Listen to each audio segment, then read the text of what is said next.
Brass tacks and Zaka Jacob. We're starting off the show with some breaking news that's coming right through. The Home Ministry has now recommended suspending the Delhi police PCR personnel who are on duty in Sultanpuri on the night of 31st of December.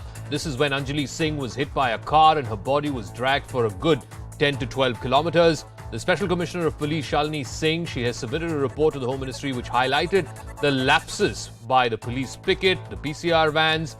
This has now been further moved by the Home Ministry for further action against these errant police officials. A show cause notice has also been issued at the mid-level, and the investigating officer has been show cause for poor investigation. Arunima has more details on this. We'll try and get a sense from her as to how many police personnel have been issued these show cause notices and against whom action is likely to be taken. Remember, the preliminary recommendation that's gone from the Special CP who is investigating this matter, and this has been further corroborated by the Home Ministry, is suspension of these errant police officials, whether it was at the police pickets, the PCR, which did not respond, or even for that matter, the phone calls that were received by the police helpline, which went unanswered. So let me try and see if Arunima is there. Arunima, do we have a broad understanding of how many police personnel action has been recommended against?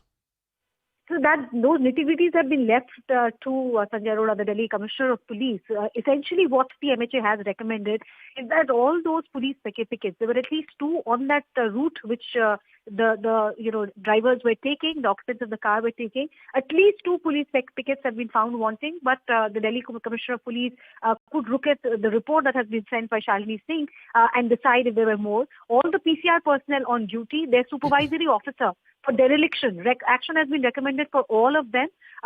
It has been asked of the Delhi Commissioner of Police to look at the way PCRs operate in the city. The merger of PCR with district police that happened in the last couple of years, a review of that has been recommended because PCR response time was found way beyond the 3 minutes that is recommended, and more lighting, more CCTV cameras in the outer Delhi area, because it was felt that if the area was well lit and well patrolled, perhaps this could have been avoided. Again, not just as far as this incident is concerned, of course, action has been recommended against the errant police officials, but you were talking about how there was a change of system that happened in the last couple of years where there was the decision to attach these PCR mobile police units with local thanas. Is there a serious rethink on that system?